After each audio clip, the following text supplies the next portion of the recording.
All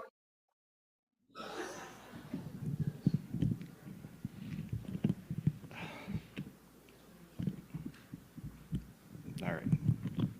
Are we good? Okay. Hello, everybody.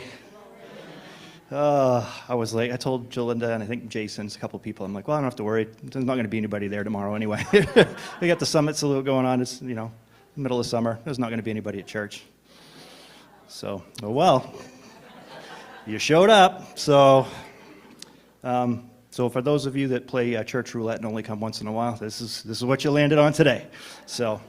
Joe LaPuma, I just had an image of him sitting back there with a CPAP on, just going to sleep. So, so if you wanted to get some rest, the weather's right. I'm up here. This should be good. I can hear it running already. Okay, before I get into the message, there's a couple of things some shenanigans we need to get out of the way.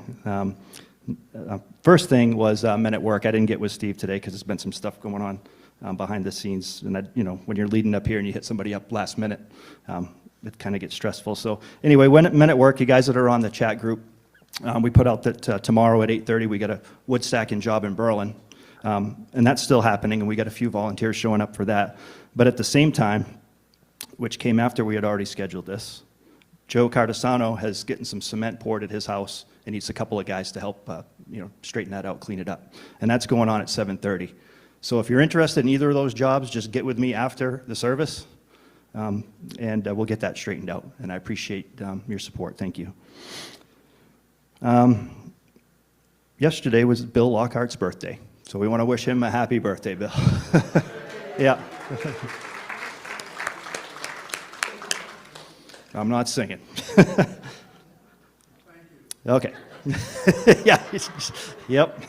If anything, you avoided that today, right? So, and then obviously we have to get the joke out of the way.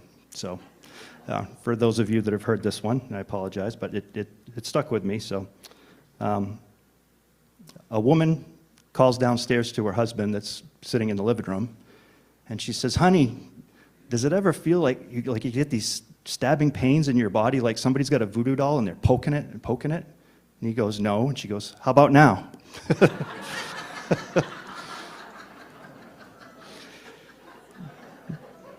That one resonated. She doesn't do that.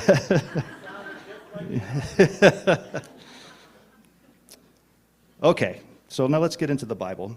This actually is not connected to my message in any way. Well, probably is somehow. But for whatever reason, I read this verse several weeks ago, and it stuck with me.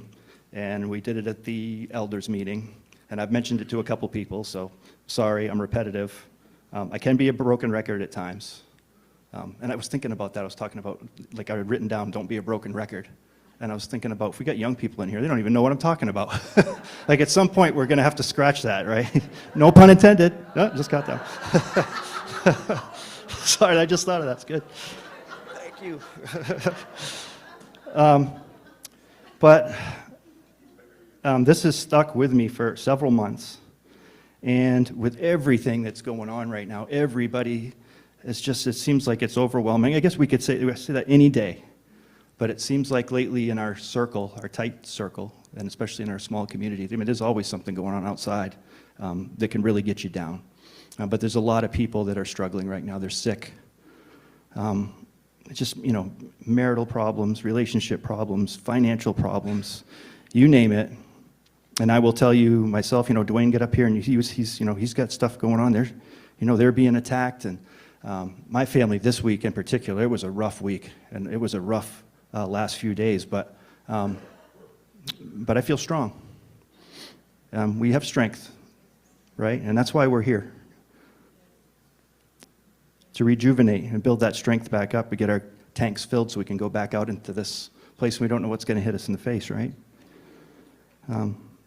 So if you're struggling, and I know you know somebody that's struggling, I was hoping I could read this verse and maybe it would sit with you as well.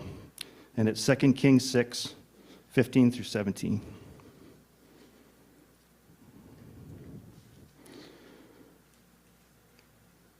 When the servant of the man of God got up and went out early the next morning, an army with horses and chariots had surrounded the city. "Oh no, my lord, what shall we do?" the servant asked. "Don't be afraid," the prophet answered. "Those who are with us are more than those who are with them." And Elisha prayed, "Open his eyes, Lord, so that he may see." Then the Lord opened the servant's eyes, and he looked and saw the hills full of horses and chariots of fire all around Elisha. And I'm sorry if I've repeated this over and over again, but there's something so powerful in that vision for me of being able to see all these things that are going on around you, but we're not aware of them. Well, some of us are, right? We're aware. We can't see them. We can't see them. And for those of us that can't see them but know they're there, that's faith. And there's strength and peace in that. And I just think, wouldn't it be nice to be able, like the prophet, to tell somebody that's struggling, just to be able to do that once for them, to remove that, just open their eyes, right? Whatever's blocking their vision, remove that just once, if they could just see what's going on behind the scenes in their favor. I just, like, there's an army of angels that are working for us, working for good, right?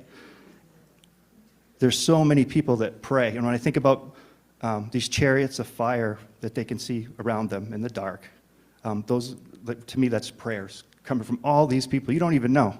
There's people praying for you, you just have no clue.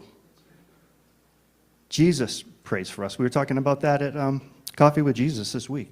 I never really considered that much.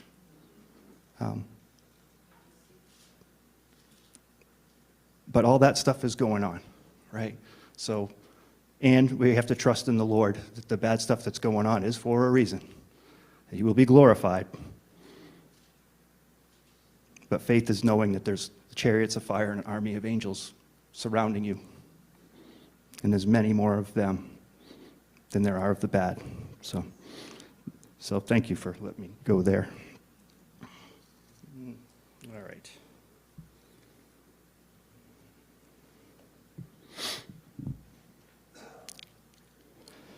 So the message I'm working on today, and it should be pretty short, so you guys that are itching to get out of here, you're welcome. It was going to be even shorter, but Dwayne gave his message last week, and he said something he said many things. Dwayne, your message last week really touched me, and it was very powerful. And, you can't remember it all, right? But sometimes there's certain things that stick. Your thing was about the U-Haul behind the hearse, that stuck. But something, I will tell you, my ears just went when you said it. And you were talking about the Great Gulf. And in its context, so we don't have to go into the verse and all that. It was in Luke, I believe. Was talking about, once you've died and you've been judged, you go one of two places, right? And if you're down here, there's a great gulf between you and the Lord. I believe it was the bosom of Abraham was what was described. And I went and read it again, and it says it's fixed. It's permanent. There's no coming back from that. And there's this great gulf. And when you said Great Gulf, I don't know if a lot of you guys are familiar with the way the mountains work here. There's actually a place called the Great Gulf, right, on the side of Mount Washington. Jerry, I know you know.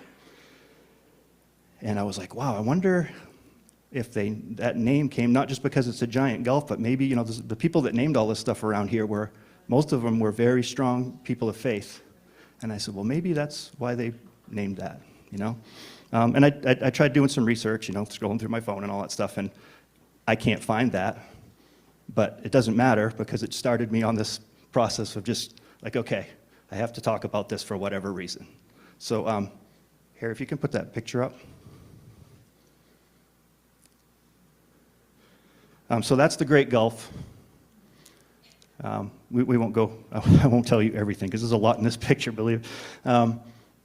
If you're looking off towards the northeast from Mount Washington, that's the Great Gulf. And those mountains from right to left are Madison, Adams, and this is Jefferson, and what you can't see is Mount Clay, and this is just on the shoulder of Mount Washington. It's about 6,000 acres. It's 8 miles from the beginning of the Gulf on Route 16 to the top of Mount Washington. There's a lot of other trails that you can take. Basically that doubles your distance. Jalinda and I have been in there, And I will tell you, it was beautiful, but I'm not in a big hurry to go back. We had done a long hike, and we went down the Great Gulf, and we came out that way. And that place, I will tell you, we do a lot in the woods, and that's probably the most wild place that I just had this sense of, like, this place is wild and untamed. It's really cool, but it's a little creepy at the same time. So I might have mentioned it up here before, like there's a lot of mountains around here that are basically full of water. And these mountains are full of water. In fact, there's a point between Mount Adams and Mount Jefferson where you can hear the water running, and you're way up high, right, on above tree line on rocks, and you can hear the water running under the rocks. And I'm like, wow, I think we're going to be on a spring here pretty soon. And sure enough, the trail is on a spring, crystal clear, the purest water you've ever seen, ice cold, way up there in the sun. But all that water, gravity works, and it pulls it down into that gulf. And actually, the trail, it's called the Great Gulf Trail, when it comes up to the top of Mount Washington is a spring up there, and it starts following, the trail follows the spring as it builds into a brook, builds into a pretty good-sized waterfall, and fills a pond down here. I don't know if you can see it, but it's a very small pond. I was going to call John for a laser pointer because I knew you had one, but oh well. Oh well, we're pointing. We're rudely pointing today. So anyway, so all of that flow, everything that's up there flows down into that gulf. And eventually, there's all kinds of other springs and streams that all flow in there, and they all meet, and they become the West Branch of the Peabody River. And that flows down into the Peabody River, which flows to Gorham, destroys Ronnie's golf course. But it's really cool to be at the source of that, to see where that comes from. And I was going to just use that as the backdrop for the message today. So when when Dwayne said that, I was like, all right. It hit me in a way that, okay, this is important and I need to talk about it. But I was like, it really doesn't have anything to do with where I was going today. But I think I figured it out.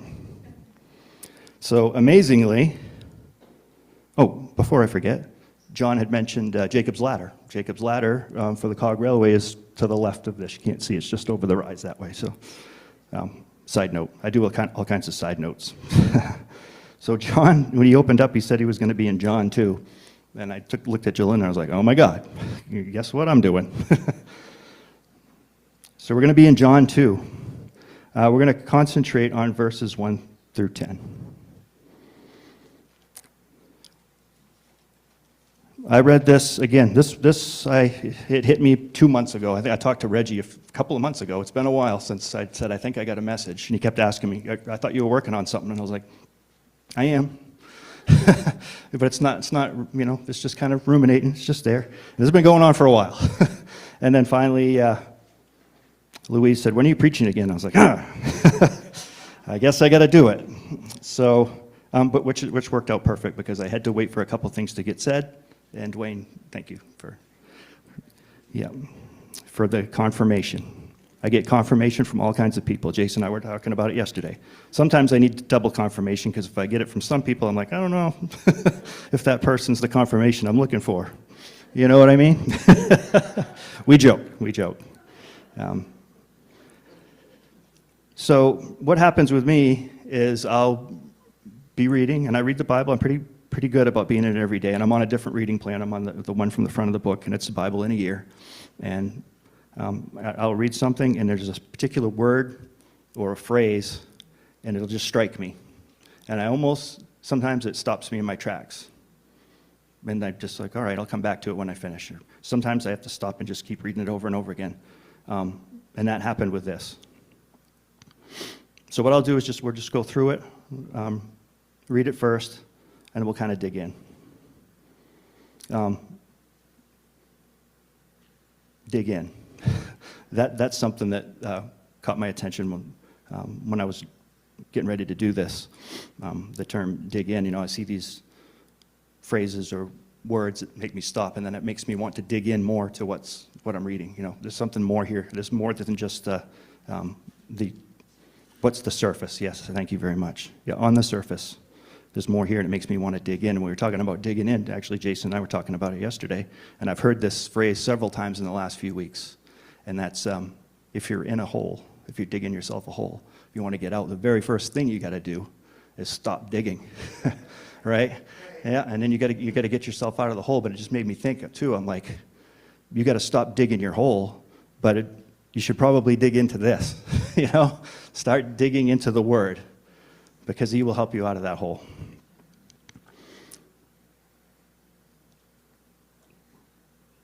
So John 2.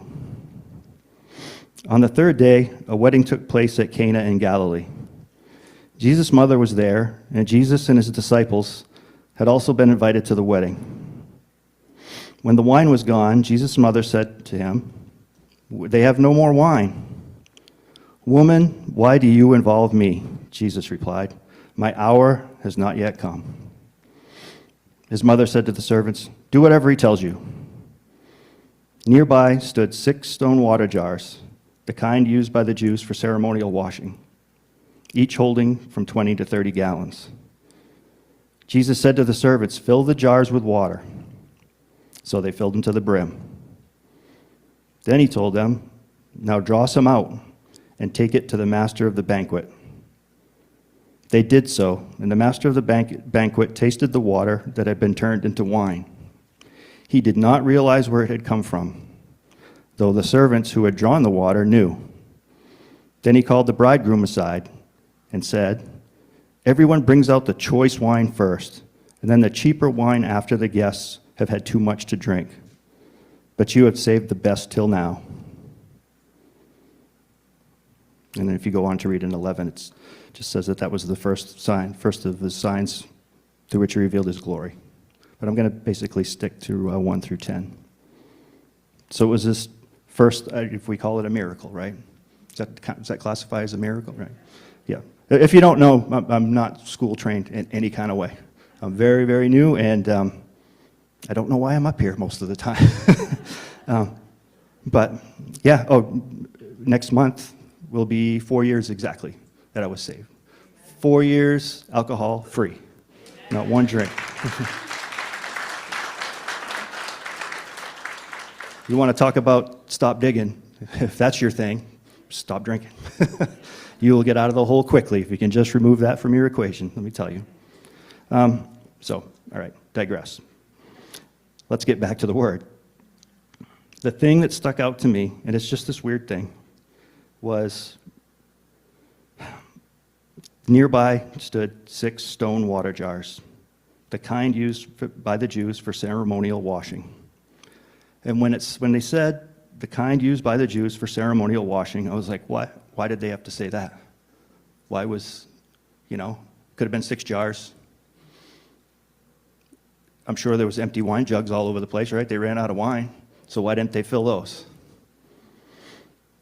So I was like, what's that all about? And I landed on, at first, I was like, well, God uses people. He takes things that on the surface, you don't think they're going to be used for a certain thing. And he does something amazing with it that's not really related to the way the thing looks. He does that with people, right? And I know we use this, it's an easy one to fall back on, but we have to go with Paul, right? He used Paul, of all people, right? Paul, who was deeply, deeply flawed, who hated Christians, who persecuted the Christians. And he made him into one of the greatest men of all time. Because I've heard that term before. I'm like, God uses flawed people. I was like, well, he doesn't have much of a choice. Take your pick. Take your pick. We're all flawed in our own way. But what he does, the miracle is when he uses something just completely off the radar. He uses somebody that you just would never expect. And so that's kind of got me digging deeper into this. And I'm like, wow, so Paul was transformed, right? We can safely say Paul was transformed in a big way. And I'm like, this is a story of transformation. He takes the water, he puts it into these jars that are made for ceremonial washing to make you pure before you go into the temple or before you eat, ceremonial. and he turns it into something great. So I had to backtrack,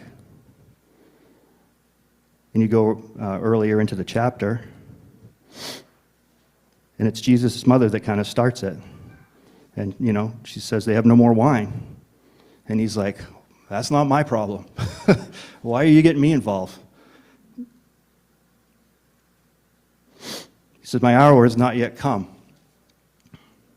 It's important. He's saying without saying that this is not what I'm here to do. I've got bigger fish to fry. I have a bigger mission here. But the ball's already rolling. And Jesus knows, he knows everything. He knows what's about to happen, but he just wanted to make sure he had to say that. This is not why I'm here. But his mother had faith. She knew that he could do anything. She already knew. She had complete faith in him. And to me, when I read this, I can almost just sense his, when he says, my hour is not yet come. And she just goes ahead and says, well, do whatever he tells you. Have we all been in that position with our mothers or our wives? Or we talk about my grandfather used to be like that. We'd go to the house and visit him, and he'd love to feed you. And he'd say, oh, I'm going to cut up some cantaloupe. You want some? I'm like, no, I'm good. And 2 minutes later, he's like, here you go. Like, you don't have much of a choice. This is going to happen. So I can almost sense the hesitation from Jesus in this chapter, in this verse. Like, this is not what I'm here to do, but okay, Mom. Right? But his mother just looks at the servants, and he said, do whatever he tells you to do. So there's faith. She had faith in him. And then she tells the servants, do whatever he tells you to do. So there's obedience, right? And the servants do it. Jesus tells them, fill the jars with water. He didn't say, just put some water in. He said, fill them. And they did, obediently. They filled them to the brim. Faith and obedience. These vessels that are made for ceremonial cleaning are now filled with the water that Jesus demanded to be put in there. Then he told them, now draw some out and take it to the master of the banquet. And they did so. And the master of the banquet tasted the water that had been turned into wine. That now there's been a transformation of that wine into water.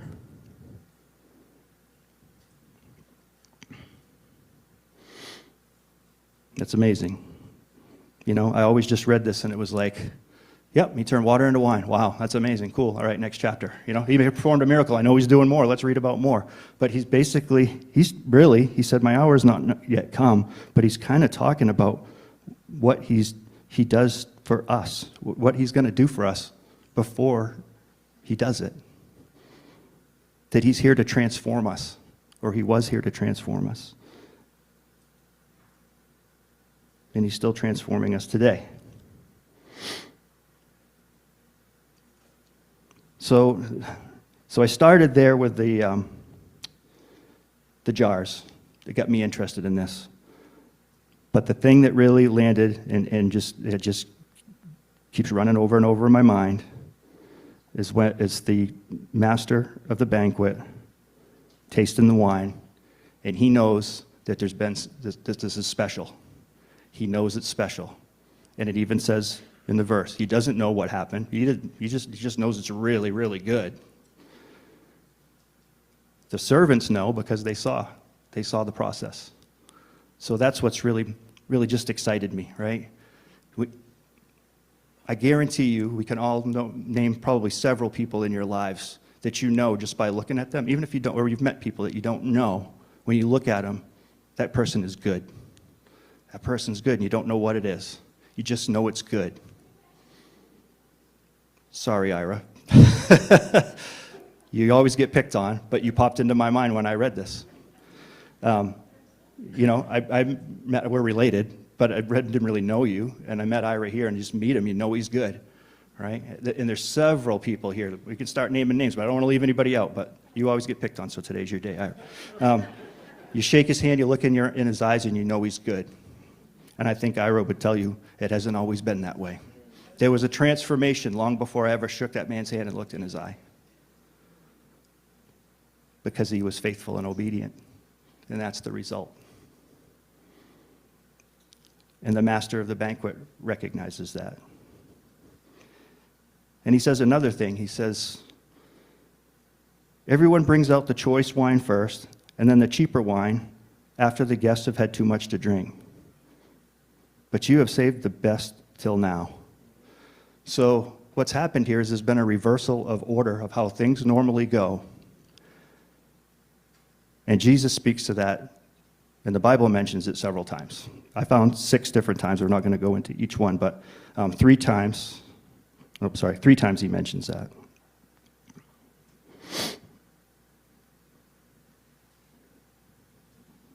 Mentions it in Matthew 19:30, Matthew 20:16, and Mark 10:31. He says, first will be last and last will be first. So there's an example of that, this reversal of order. If you are faithful and you're obedient and you humble yourself, you might think, as far as the world goes, that you're in last place. And you can watch somebody you know is morally corrupt doing well financially. They seem to have it all, but it's not going to work that way at the end. Last will be first and first will be last.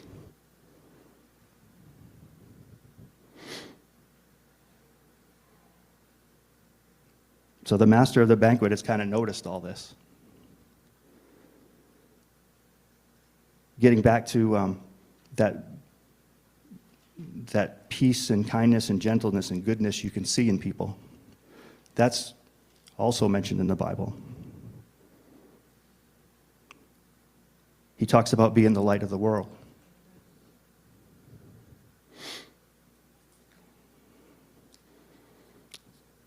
Matthew 5:14 through 16.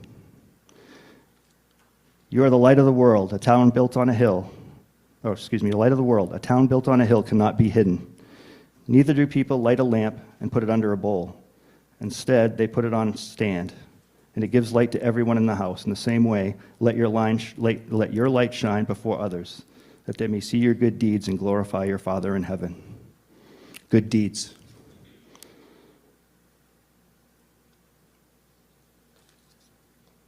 So if your body and your heart is the vessel, and the water is Jesus, the Lord, and you're faithful, you believe in him and you're obedient, and you fill your heart to the brim with the Lord, there will be a transformation. And that transformation, the end of that, in this life, people are going to see it. It will be a light, and it'll be felt. First will be last, and last will be first.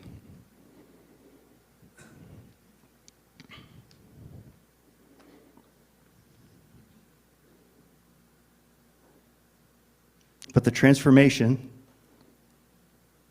doesn't just happen by itself. We talk about faith, talk about obedience, humility, digging into the Word.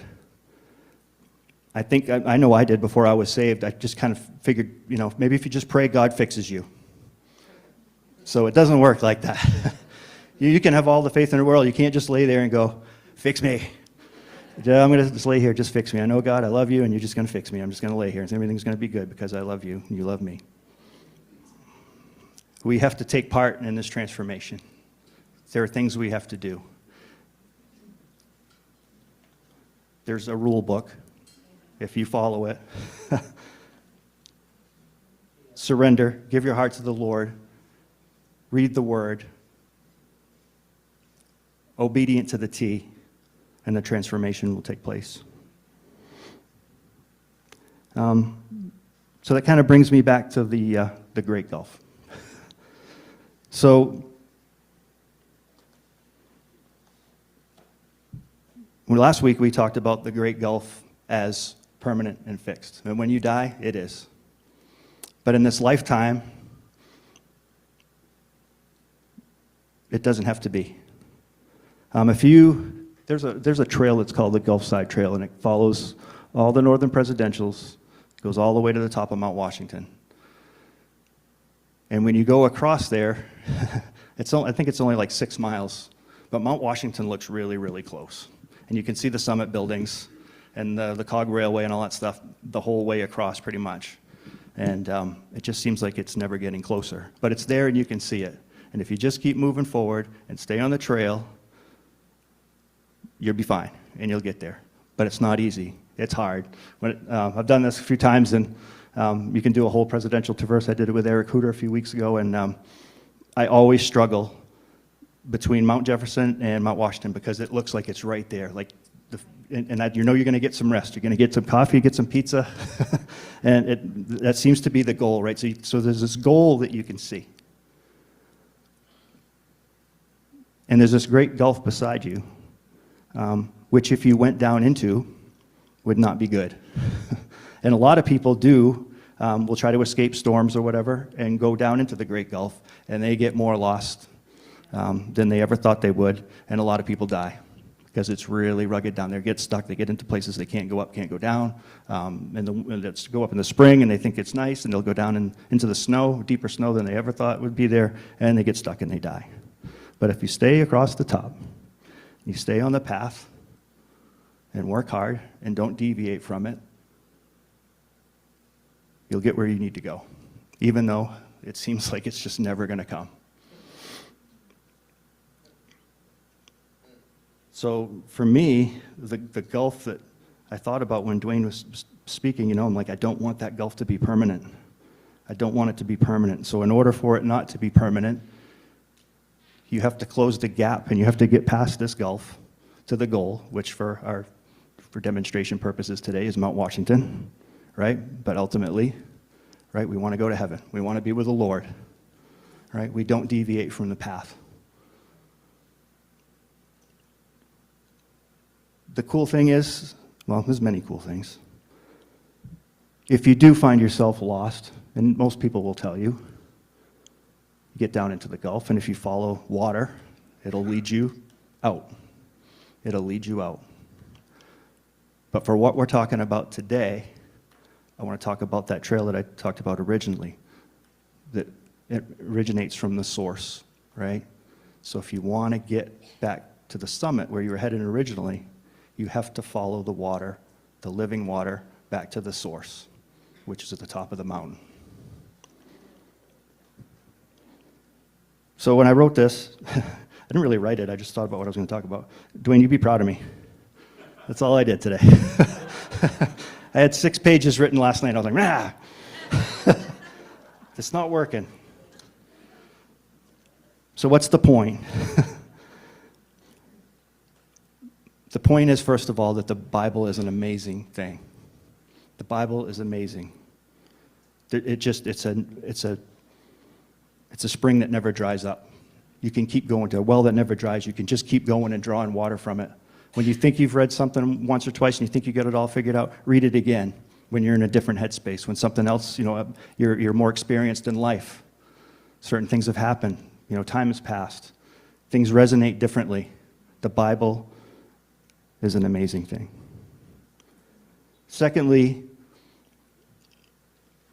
we're here to be transformed. Our job is to transform, and we can't do that if we're not obedient. We can't do that if we don't have faith. We can't do that if we don't let the Lord fill us completely. And I think that's probably where most people struggle. There's always room where there's something else blocking the Lord from coming in. He understands that. And that's why you're allowed to go into the Gulf as long as you follow the water back to the source. That's the beauty of Jesus. You recognize where you're at and go back to the source, then He will save you. And you keep moving from the far side of the Gulf in life and keep closing that gap with the Lord. And hopefully that when you die and you're judged, and you will be judged, that you were on the right side of the gulf, that permanent gulf. You're on the good side, and you can have pizza and coffee with the Lord all day long. Amen. Thank you very much.